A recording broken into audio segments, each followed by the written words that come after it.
Welcome to the Human Capital Innovations Podcast, your go-to source for personal, professional, and organizational growth and development. We hope you tune in often for all things people management, organizational development and change, organizational leadership, and social impact related. Maximize your personal and organizational potential with Human Capital Innovations Podcast.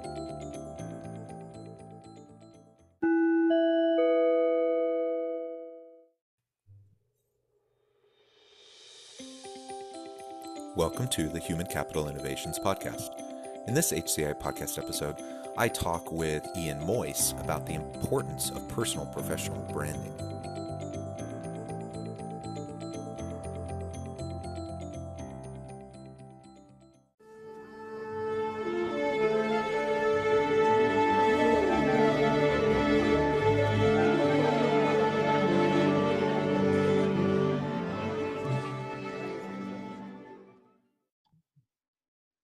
Ian Moyse, welcome to the Human Capital Innovations Podcast. Good to be here. Thank you. Yeah, I'm really excited to have the opportunity to talk with you today. We've had a good opportunity to get to know each other and discuss things in preparation for the episode today. And it's going to be a lot of fun talking about personal professional branding and how some of those principles can lead us to greater success in the workplace. As Sure. we launch the discussion today, I just wanted to share Ian's bio with the listeners. Ian Moyse is a EMEA sales director for Natterbox and a longtime sales leader and business advisor.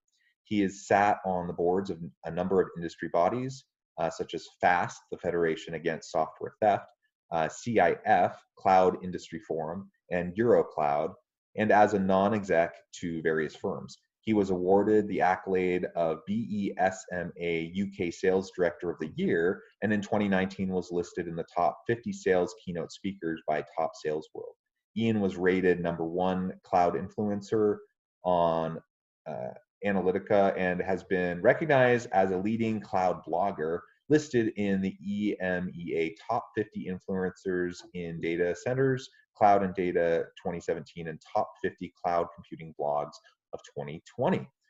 Really great background, and it brings to the table your expertise in the areas not only of sales generally, but in personal sales and branding, which I think is going to be really important for my listeners as they think about both their own professional branding to drive their careers, but also as they're thinking about their interactions with colleagues in the workplace and understanding the approach to personal branding that others around them are also taking, and how to deal with all of that kind of context in that space.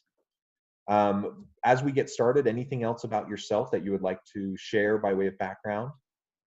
I think you kindly covered enough there. More so that what I've learned, I guess, in personal branding, social selling, has been through actually doing it, practitioner, and learning the hard way, not all theory in a book in a cupboard, and I'm just now spouting it. I've had to make mistakes and learn this through necessity of remaining relevant and successful in business. Yeah, thank you for that. I do hope that this will be a really practitioner-oriented, very practical kind of a discussion, and I appreciate that expertise, that lived expertise that you bring with you to the conversation. It's great to have thought leadership out there by way of things like podcasts or books or other information that you can consume, but putting it into practice and going through the school of hard knocks and just trying to figure out how to make it work and how to be successful. That's where the rubber meets the road, and where we'll really truly find whether or not we are successful. There's lots of people who have a lot of great knowledge, not as many people who can put it into practice. So yeah. I'm excited to start this discussion.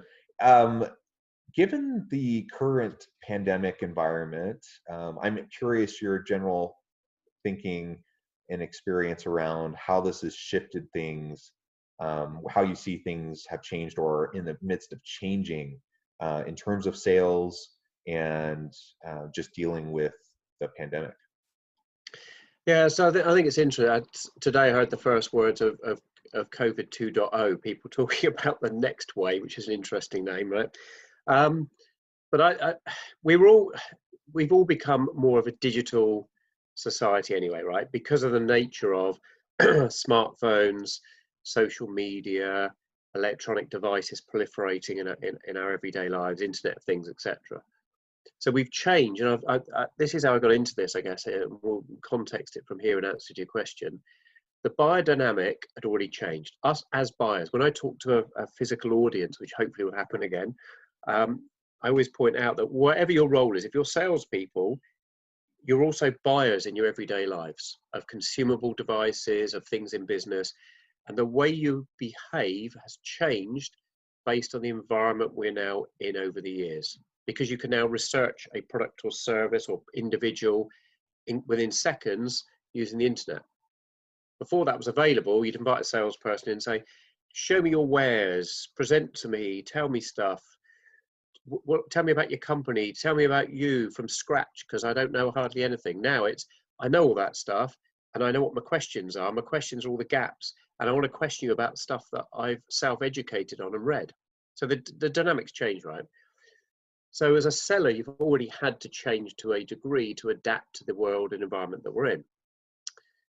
What I think's just changed, to answer your question around what's happened, is it's been accelerated. We are now a digital first environment, right? Even if I was talking to you, John, about selling you something or having a meeting to present something to you, even if I wanted to come and see you, now the opportunity's virtually been taken away. So it would be done electronically. So we've all been forced into this screen world of talking to each other. We've all become familiar, whether it be Zoom, Google Hangouts, Microsoft Teams, etc. There's a plethora of these platforms. It's become the norm.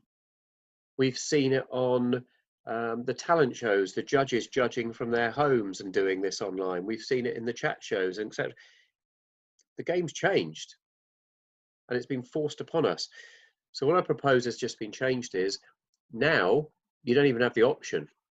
Your interaction, often first interaction, I've engaged with many customers during this period, or many prospective customers who have since become customers, which, due to the nature of the engagement and the scale of what they were doing, I would have absolutely, my salesperson would have met, I'd have gone and met in normal days. And we've done it all over cameras. And it's been acceptable. And it's been acceptable to have kids running around or dogs barking because it's an environment we've been forced into. So we've all become more adaptable and acceptable. But the thing to understand also is that has changed how we interact. So I would challenge, the first impression now is digital, right? I'm not going to come in and meet you in your office, and I might have checked you out on LinkedIn, but shake your hand and I'm going to build rapport in person. And I'm not going to be able to look around your office and see the picture of the sailing boat. Go, oh, do you like sailing by any chance? Yeah. Where'd you go? Oh, we go to the Solent. Oh, I grew up down near there. You're not going to have that piece in the natural environment. You're going to have to do it electronically. So what I've suggested to people is, you've got to think about, people are more likely to check you out as an individual electronically now. A, because it's the only way they're going to get that peripheral view. B, an easy one is that I could be doing it on you now, John, right? I could, my hands vanish, and oh, there's LinkedIn at the side. You can't see what's going on. Oh, what's he said about that? So anyone listening to this, think, how many have you been on any of these web discussions or group discussions where you've checked something out online where you've been talking to people, because they can't tell, they can't notice, right? You can see a reflection in my glasses a little bit, but you can't really see if I flip that screen. So the likelihood that you will be checked out has gone up, and the likelihood you'll be checked out has also gone up because of the following. If I come into your office and you're called down to meet with me, you might have thought, oh, I'll check in out beforehand, but I was at the coffee machine, there was oh, I'll go to, you don't do it. Right now, I bet anything, before you called me, John, you sat down there comfortably, maybe got a cup of tea, a coffee. That's what people do. They'll, oh, I've got a call at this time. I'll go and sit down and get set up ready, and I'm there a few minutes early. And Actually, while I'm here in front of a screen, who might? It's more likely they're going to check you out. So you need to think about your personal brand. You need to think about what they may find. I'd also challenge it. We're in a time when, unfortunately, there is a hugely increased market of people this has affected negatively, who will now be on the job market, whether they're furloughed now into that position or already in that position. It is going to be more competitive than ever. And one of the contributory factors will be your online persona and what people find about you or don't find about you, and how you come across when they check you out electronically. Again, the interview often may be like this now. And guess what? If they didn't check you out before, they will now, because they've got the opportunity to. And they've been Yeah. more educated into this environment. So the game's changed, right? The game has accelerated. And I suggest people say it's unfair. They shouldn't check me out online. They should take me at what I am. You can argue it's unfair, but it's irrelevant. Yeah, If they're going to do exactly. it, make a judgment. You can't control what they're going to do. You can control what they find and the impression they get. Yeah, exactly. It is irrelevant. It just is. It's what's happening. And I completely agree that we're just being accelerated towards this. We already saw this trend, where, I think of it from like an HR organizational leadership perspective. If I'm recruiting and hiring people and going through the hiring process, you mentioned the labor supply issues right now. It's going to be more competitive. It's going to be harder. It already was quite difficult, and now it's just becoming even harder. And so, for me as a recruiter or as a leader, hiring manager going through the process, of course, in the past I would be inclined to Google the person, to go check out their LinkedIn, maybe see if there's anything on like Facebook or other social media, to see if there are any red flags. I think that was becoming more and more common practice. But what you're saying, I think, is absolutely true, that what was becoming more common practice before is becoming completely commonplace now. Like everyone's just doing it. And Yeah. and so you have to have a good online presence, period. If you don't, you're simply not going to make the cut, even for those initial discussions, even for an initial round of interviews. And so, for anyone who's listening, if you're thinking about your next career move, or maybe you got laid off because of COVID or furloughed and you're looking for your next opportunity, right now is the chance for you to really fine tune and hone your online persona, to demonstrate your expertise, and to make sure that all of that is portrayed in a really effective way. It's not enough to have a polished resume. You do want a good resume, but you need to have really polished online presence. And if We'll you also, don't, go yeah, ahead. we'll also think about it this as well, if I may interrupt and say, it's not just about having it, it's by lack of it or lack of care for it, what message does it send to the viewer that you're not up, how up to date are you understanding that we're living in a digital world, right? It makes you seem irrelevant, that you don't understand what's going on and you haven't adjusted to the world that we're in. So it's not just the fact it's not there, it's the fact that, well, actually, does this individual, how's this individual realized the world's changed, and how they stepped up to the mark? How are they demonstrating to me they're in the digital game and they get it and they get the world's changed, but they're doing that, and they've agility wise adjusted, right? Or so if you end up, either you won't get to the interview and you'll never get told and realize that's the problem, or if you do, and someone, what would you say if someone said, why haven't you put a profile picture on, and why did you choose, why did you choose that profile picture, right? You need to have an answer for that. Oh, I just thought I looked good in it, or it's my wedding photos, because and I had the most beautiful makeup, and well, so you need to think about what questions might you get that will, and what they're doing. It's not just challenging the facts; it's challenging your character in a digital world. Yes, absolutely. I completely agree with that. And um, so we're saying all this because it truly is an opportunity, and people like you, with your expertise, you can help uh, individuals think through their online first impression. You can help them think about their personal branding, their professional branding, in a way that can really help them maximize. Now, I take myself, for example, I have a pretty robust online presence. I've put some attention into that, but I also don't, I'm not like, this isn't what I do. And so I'm not actually sure that I do it all that effectively. I do put time into it, and I hope it's better than, not, and hopefully there aren't red flags, and hopefully I'm not shooting myself in the foot. But the truth of the matter is, I don't actually really know. I've been intentional, but I don't actually really know unless I talk to someone who has the expertise to help me understand how things come across to people who might come, but happen by my LinkedIn profile, or go to my professional page on my company website, or at my faculty page at the university. What will they be looking for? What would they expect to see?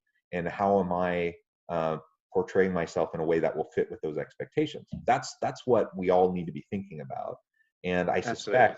I suspect that there are many things I could do to improve, in that regard. So I think all of us have that opportunity.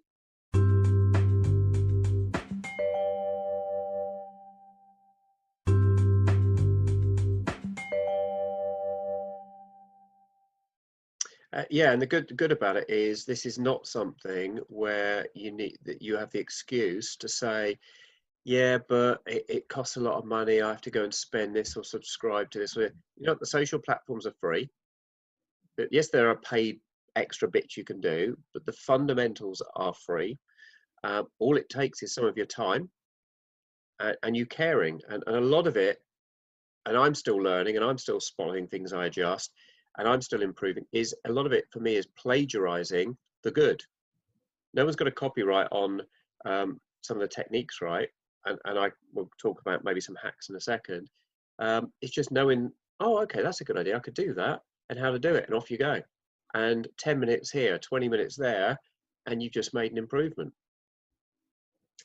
Yeah, and I think that's a really great point, and that's been really the only trick, if we call it a trick, that I've used, because I don't actually know, what I'm doing, but I just look around. I spend a little bit of time on LinkedIn, and I look at other people's profiles, and I'm like, oh, they seem to have really good online engagement. It seems like they have lots of people commenting on their posts, or they that looks really professional. I don't actually know that that's the most professional way to do it, but it sure seems like it is. And so I start to mimic, and I can pull in Yeah. some of the aspects of what they're doing.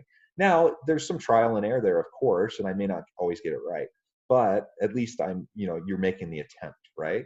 And to your point earlier, it's demonstrating something bigger than just whatever happens to be in your profile. It's showing your willingness to engage with the digital world in the reality that we're in right now, and that you're not completely clueless uh, to what we're dealing with here, in this current interconnected global Yeah. digital environment.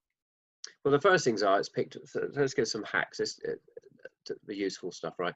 So firstly, anyone that's listening that hasn't got a profile picture, first faux pas of the lot, if you come up in a search of profiles, then it just stands out as negative, and it doesn't grab your attention anyway. So you got to have a picture, and also a banner if it's on LinkedIn. It's like, what I always say to people is use what the platform allows you to use. If it lets you put an image with a background banner, don't use the defaults in anything, because that says, well, you look like anyone else that's used the defaults, therefore your profiles look exactly the same. The fact it lets you change it says change it. Check your photo out. Test your photo. There's a website called Photo Feeler I recommend an awful lot, and you can test your photo. So when I present and speak at events on this, I show a slide, and here's a photo, and here's a different photo of me, but they're virtually the same, right? Except glasses, not glasses. They're professionally done photos I had at a company. And I used to use one without glasses for vanity's sake. Hey, can't see much, right? But look, but it just struck me. I came across this site by accident, as sometimes these things happen. Actually, that's interesting. So I tested the without glasses. I then tested the with. You either pay a few dollars, or you can go on and rate other people's photos. You don't know who they are. All you see is a photo, and you rate them for, I think it's influence, trustworthiness, etc. A few criteria. Click, click, click, click, click, click. You get some points. You can get yours done for free. There you go. And it takes minutes. So I tested those two photos, And with glasses, and if you looked at it, it's the same photo. My ratings, apparently, if I do this, I'm incredibly more trustworthy. And it wasn't a 2 or 3% jump, it was about a 30% jump. Right? So I changed the photo. That's why you'll find I use a photo at this point in time, wearing glasses, looking in a certain direction, because I also tested the photo each way, flipped it.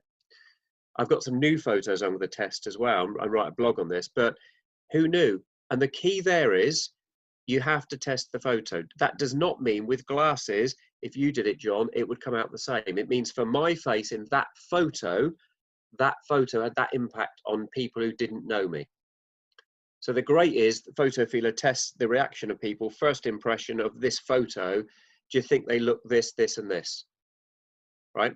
There's no context, there's no where you're from, there's no job title. It's first, and that's what you get on social, whether you like it or not. That's what humans work that way. We're visual, and we make a first impression. You see someone walk through a door, and you've got your brain's made a first micro impression. Now, when you get to talk to them, you're like, oh, actually, I thought they looked really bullish and arrogant when they walked in, but actually, a really nice person. You adjust. But on social, you don't get that adjustment, right? If you're particularly people are flipping through CVs, again, whether you like it or not, they'll flip. And it'll be a quick, oh, their brain will say, like, trust, don't, whatever, all on the photo.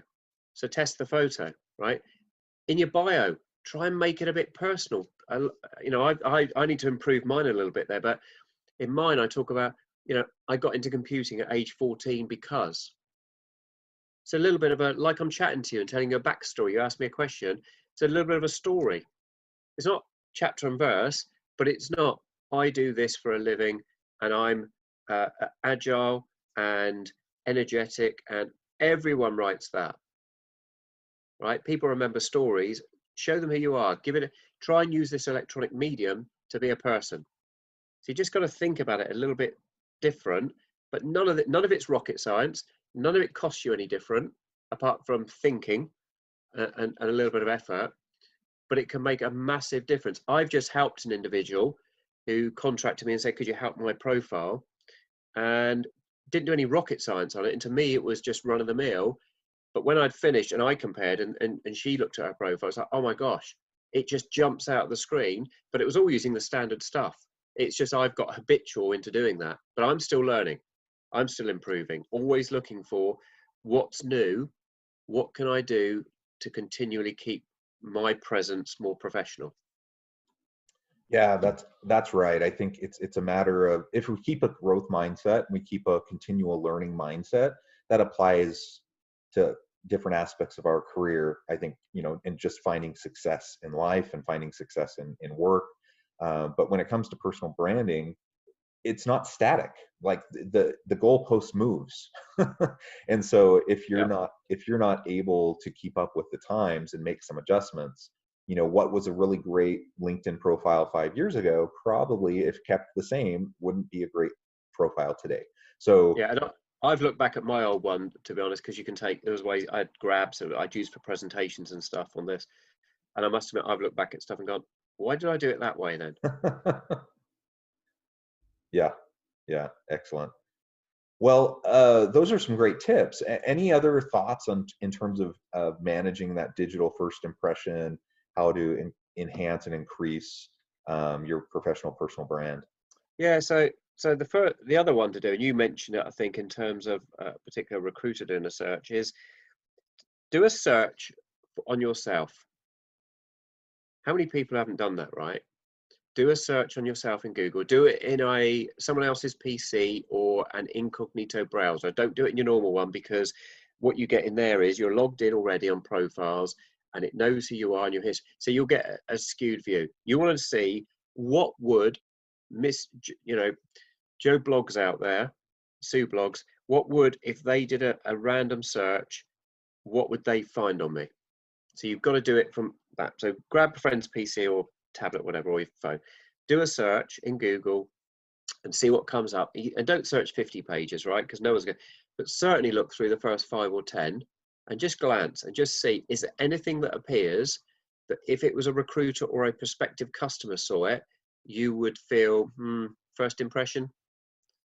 Because often what I find, particularly Facebook, sometimes Instagram, but particularly Facebook, people have posted things that they don't realize are going to appear in a Google search because they haven't done it. They've used the default profile, and the default profile of all these social platforms is open, which means they get indexed and anyone can get to it. Well, if you do lots of pictures where you go out drinking with your mates and there's lots of drunken pictures, nothing wrong with that. But there might be if the first person seeing it has no impression of you, doesn't know what you're like, and they found 5 pictures of you and 4 of them of you out drunk. Is this someone we want representing us as a lawyer, for example? We all know we have a life, right? But what you've done is publish that life to the general domain of that person might be representing us. So there's a simple one. Just check. And if you see stuff you shouldn't, lock your Facebook profile down to friends and family and connected to you. Then anyone not connected to you isn't going to get all that stuff. Control what people see about you. That's the key. The beauty of social media is we all have a global voice where we can become an influencer. We can share our wares with the world cheaply, fast, simply, without technical skills. The negative is we can all do exactly the same things. All those things I just said are also the negative, because you can do it and not think about what you're doing. So think about, you need to control who sees and what they see of you, because that is your personal digital brand. Yeah, and along with that, it just adds to potentially the noise that's out there, right? We have just so much information, so much content out there because people can just easily share anything that they want. And so we constantly have to be thinking about, how do we cut through the noise? How do we make our profile stand out? How do we make sure that other people would pay attention to us and that we have something meaningful to say that would be impactful? So I love all those tips, and I'm personally going to go back through my LinkedIn and review, considering some of the things you just said.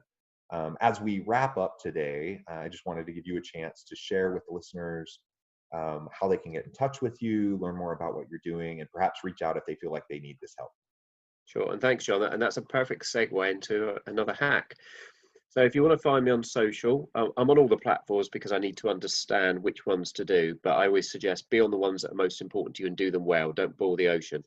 But I'm on all of them. But the key to reach me on are, if you go to ianmoyse.co.uk or ianmoyse.cloud, that will take you directly to my LinkedIn and my Twitter profile. So I've just created another trick I learned. Got my own domain names. I've got them for all my social profiles. Costs a few bucks a year, and I just reroute them to LinkedIn and Twitter. So anywhere I appear in an article or anything, I don't say put LinkedIn / Who's going to rekey that, right? So just put ianmoyse.co.uk, and I can also remember it and tell you straight away. And you, as the audience, don't have to go onto the platform and then search for my name. Luckily, I've got a reasonably distinctive name. But if I was Paul Smith, imagine saying, go on LinkedIn and search for Paul Smith. Good luck. You're now making your viewer spend 10 minutes trying to figure out which one's the right profile. Oh, no, search for Paul Smith of this company and make sure it's this one and this one. It doesn't make, so it's an easy way of stepping the game up, right? How good would that look in a CV or profile? But they see the link, that looks professional, crikey, click on it and go straight to your profile. Again, it stands out, makes you different in a professional manner. Very cheap, very easy. Excellent. Thank you. That's another wonderful tip. And I really do hope that listeners will reach out and get connected with Ian. Ian, it has been a real pleasure talking with you. And I hope everyone stays healthy and safe and that they have a wonderful week.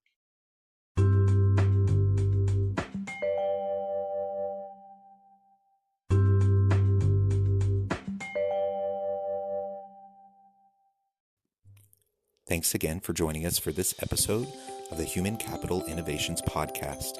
I hope you stay healthy and safe and that you have a great week.